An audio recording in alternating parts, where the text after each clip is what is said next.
Bismillahirrahmanirrahim. Assalamualaikum warahmatullahi wabarakatuh. Alhamdulillahillazi hadana lihada wa ma kunna linahtadiya laula an hadanallah. Asyhadu an la ilaha illallah wahdahu la syarikalah wa asyhadu anna Muhammadan abduhu wa rasuluh. Allahumma salli wa sallim ala sayyidina Muhammadin wa ala alihi wa sahbihi ajmain, amma ba'd.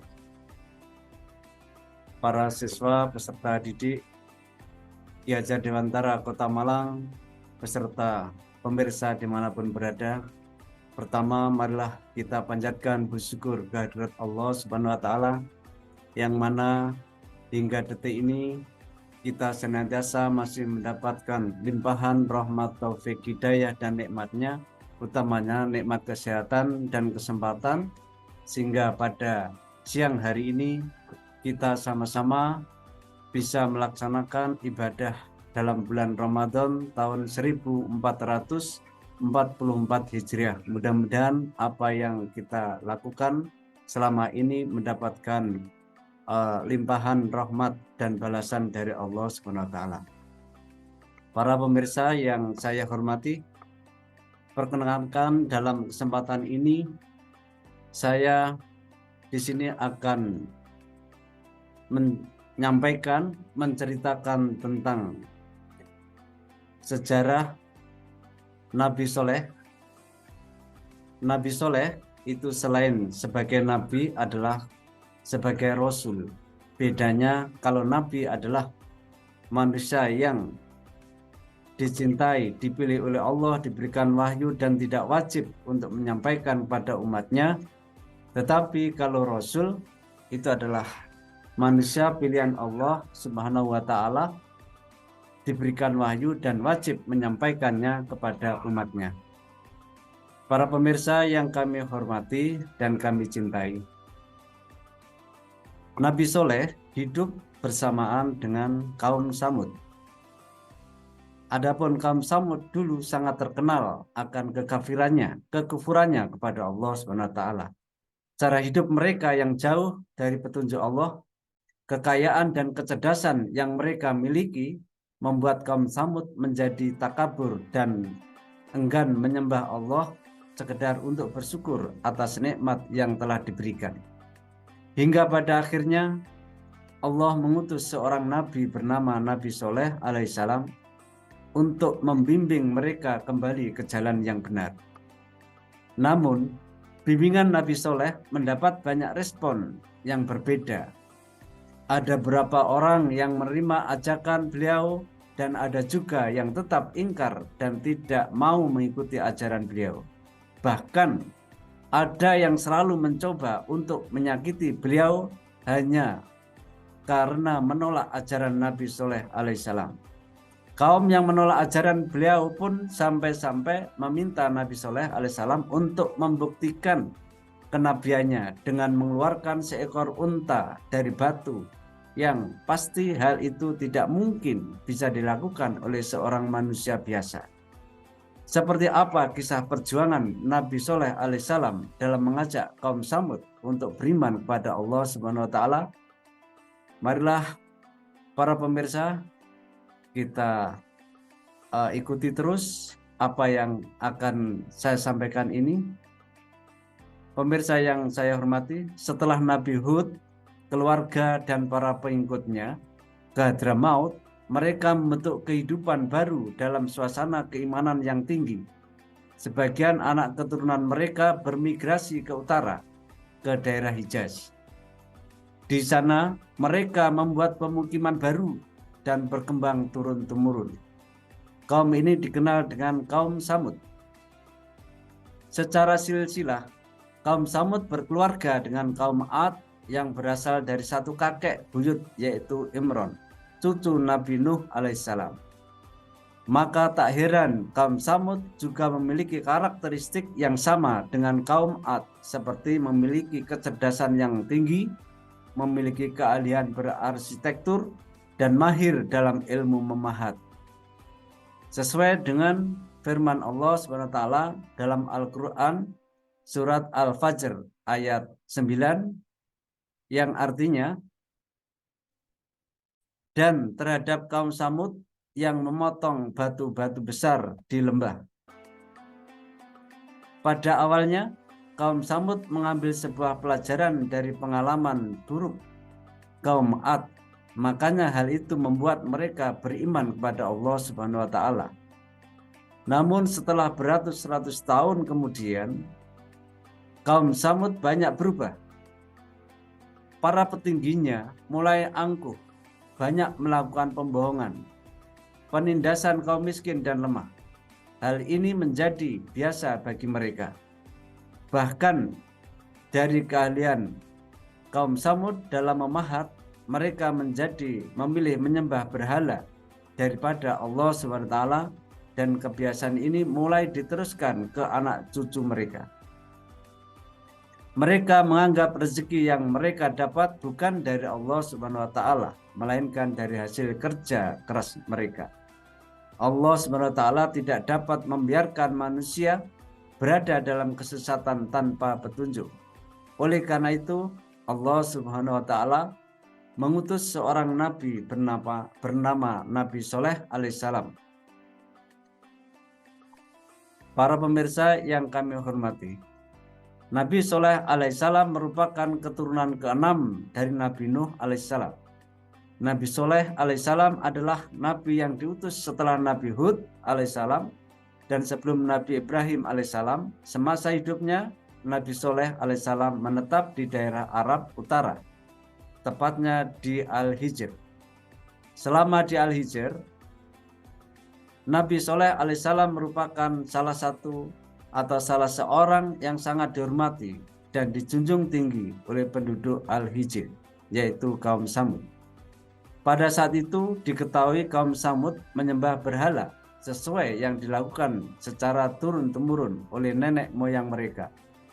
Awalnya kaum Samud sangat menghormati Nabi Soleh alaihissalam karena mereka menaruh harapan pada beliau untuk meneruskan tradisi kaum Samud, yaitu menyembah berhala. Para pemirsa yang saya cintai, namun ketika Nabi Soleh alaihissalam mulai menyampaikan ajakan untuk menyembah Allah Subhanahu wa taala dan bertakwa kepadanya, maka kaum Samud menjadi kecewa dan murka. Mereka mulai memusuhi Nabi Soleh alaihissalam karena beliau meminta untuk meninggalkan sesembahan berhala yang sudah menjadi bagian dari tradisi mereka secara turun-temurun. Selain memiliki kebiasaan menyembah berhala, tabiat lainnya yang dimiliki oleh kaum Samud adalah angkuh dan sombong. Mereka seringkali meremehkan dan memandang rendah kaum lainnya. Ketika Nabi Soleh alaihissalam mulai menyeru kepada kaum Samud tentang ajaran tauhid untuk menyembah Allah Subhanahu wa taala semata, maka kaum Samud terbelah menjadi dua kelompok yang saling bertentangan. Selain itu, Nabi Soleh alaihissalam juga dianggap sebagai penipu karena mereka tidak percaya apabila utusan Allah Subhanahu wa taala adalah manusia biasa, sama seperti mereka, sehingga mereka menuntut mukjizat sebagai bukti kerasulannya.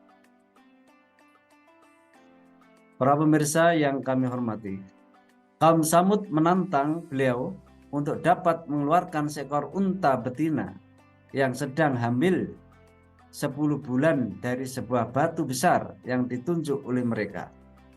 Nabi Soleh alaihissalam pun menyanggupi permintaan kaum Samud tersebut dan mulai berdoa kepada Allah Subhanahu wa taala. Kemudian dengan kuasa Allah Subhanahu wa taala, dari permukaan batu yang dipukul oleh tangan Nabi Soleh alaihissalam, keluarlah unta betina dengan ciri-ciri sama persis seperti yang disebutkan oleh kaum Samud. Unta tersebut dikenal sebutan unta betina Allah Subhanahu wa taala. Maka terperanjatlah mereka. Kejadian mukjizat tersebut membuat sebagian dari kaum Samud yang menyaksikannya menjadi pengikut Nabi Soleh alaihissalam. Namun ada pula yang masih pada pendiriannya untuk menentang Nabi Soleh alaihissalam. Maka bersabdalah Nabi Muhammad bersabdalah Nabi Soleh alaihissalam yang artinya, hai kaumku, inilah unta betina dari Allah sebagai mukjizat yang menunjukkan kebenaran untukmu. Sebab itu biarlah dia makan di bumi Allah dan janganlah kamu mengganggunya dengan gangguan apapun yang akan menyebabkan kamu ditimpa azab yang dekat. Dalam Quran surat Hud ayat 64.